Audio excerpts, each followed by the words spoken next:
ke bawah itu masyarakat seringkali menjumpai ada hal-hal yang mereka tidak mampu urus ketika dia memperoleh sebuah persoalan dalam hidup. Tetapi dengan adanya pemerintah memperhatikan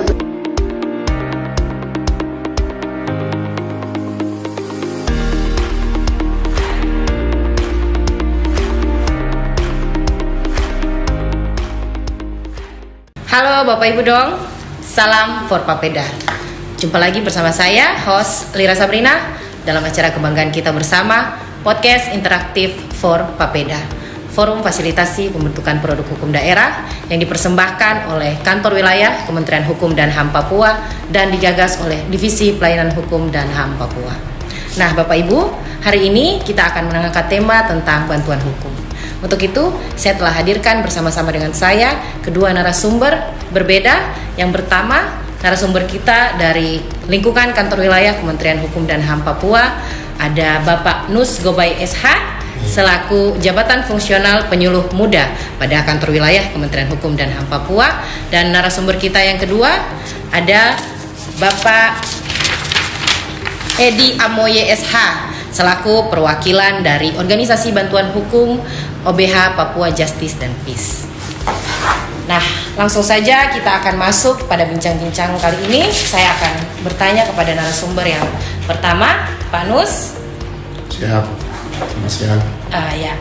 Saya ingin bertanya sedikit. Menurut Bapak itu, bagaimana pandangan Bapak tentang bantuan hukum yang diatur dalam Undang-Undang Nomor 16 Tahun 2011? Baik, selamat siang para pemirsa. Selamat menyaksikan acara podcast bersama Kementerian Hukum dan HAM Papua.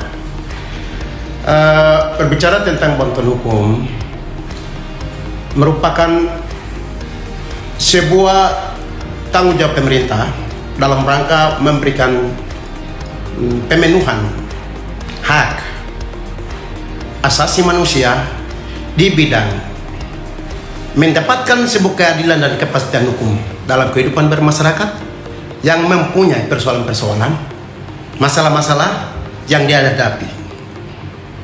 Sebelum bantuan hukum hadir tahun 2011, ke bawah itu masyarakat seringkali menjumpai ada hal-hal yang mereka tidak mampu urus seketika dia memperoleh sebuah persoalan dalam hidupnya. Tetapi dengan adanya pemerintah memperhatikan kebutuhan masyarakat Indonesia dalam rangka memenuhi kebutuhan pemenuhan kepastian hukum dan keadilan hukum, dengan hadirnya Undang-Undang Nomor 11 tahun Undang-Undang Nomor 16 tahun 2011, maka hak itu sebagian masyarakat Indonesia hari ini, tapi juga khusus untuk Papua, sedang merasakan keberpihakan pemerintah dalam hal mendapatkan bantuan hukum gratis. Yang dimaksud dengan bantuan hukum dalam Undang-Undang Nomor 16 tahun 2011 adalah jasa hukum yang diberikan oleh pemberi bantuan hukum kepada masyarakat secara cuma-cuma. Barangkali itu.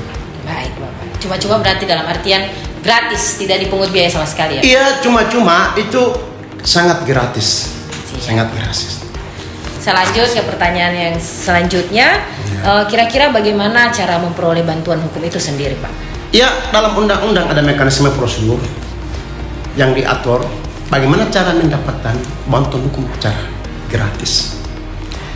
Jadi, kalau masyarakat ingin mendapatkan bantuan hukum gratis seketika Anda mempunyai persoalan hukum, maka ada Kementerian Hukum dan HAM itu bekerja sama dengan lembaga bantuan hukum yang diberi kewenangan oleh negara untuk melaksanakan amanat undang-undang ini. Barangkali saya nanti juga disampaikan oleh organisasi bantuan hukum yang hadir bersama kita narasumber tadi. Perlu dilengkapi adalah fotokopi kartu tanda penduduk, dokumen yang lain yang dikeluarkan oleh pemerintah setempat, pemerintah kecil seperti RT/RW. Kemudian risalah masalah yang Anda lakukan itu, semuanya ada dalam satu dokumen untuk serahkan kepada pemberi bantuan hukum. Pemberi bantuan hukum menurut undang-undang adalah lembaga bantuan hukum yang telah diberikan kewenangan oleh undang-undang ini untuk mengakses terkait dengan layanan pemerintah menyangkut dengan bantuan hukum. Baik, terima kasih Pak Nus. Saya bergeser ke narasumber kita yang kedua, Pak Edi. Di sini saya ingin bertanya tentang apa kriteria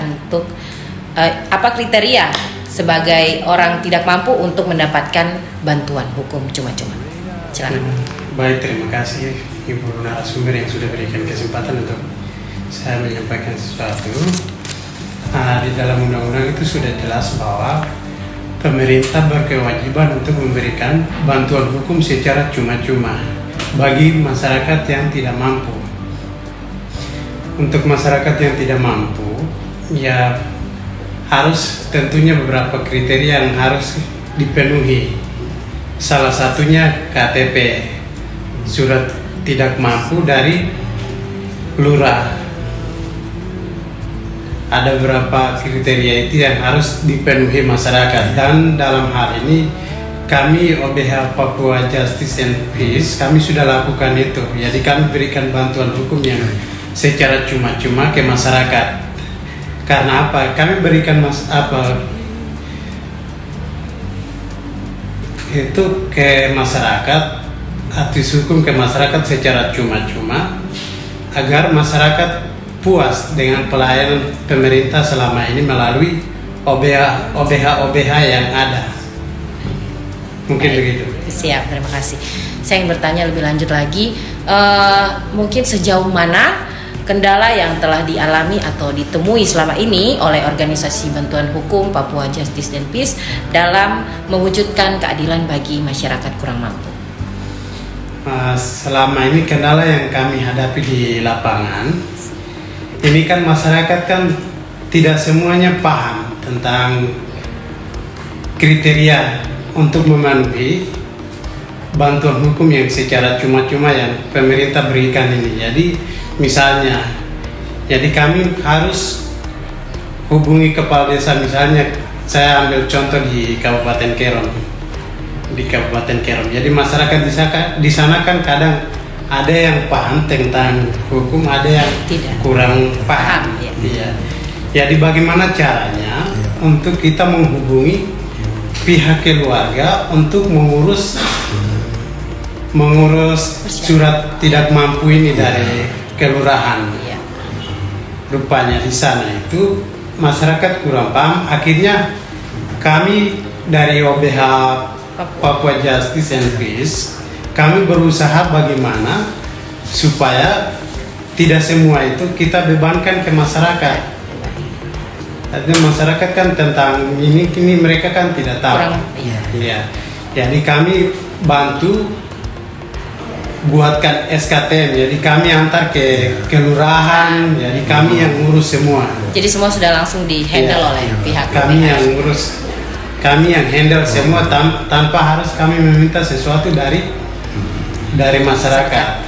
Yang selama ini yang kita lakukan. Baik, luar biasa sekali ya Pak Edi. Saya kembali lagi bergeser ke narasumber kita yang pertama. Pak Nus, saat ini sejauh mana program bantuan hukum ini telah disosialisasikan oleh Kantor Wilayah Kementerian Hukum dan HAM Papua kepada masyarakat? Baik, terima kasih. Terkait dengan sosialisasi itu ada dua hal. Pertama, langsung institusi yang dibidangi oleh Pak Eto Perawar, sesuai kemampuan kantor wilayah, ketersediaan anggaran yang ada, kami sudah lakukan sosialisasi penyuluhan hukum langsung, tidak langsung, kemudian penyuluhan hukum bidang elektronik, media, itu kami sudah lakukan menyangkut sosialisasi. Tapi terlepas dari TUSI, saya sebagai penyuluh hukum juga diberikan oleh pemerintah Permenkumham nomor 64 tahun 2016 tentang standar kompetensi jabatan penyuluh hukum. Itu diberikan ruang kebebasan yang absolut. Satu kata suara itu mengandung kekuatan. Sampai informasi hukum itu bagian daripada tanggung jawab penyuluh hukum. Karena memang di dalam Permenkumham itu mengatakan Jabatan yang mempunyai ruang lingkup tugas, tanggung jawab, wewenang dan hak untuk melakukan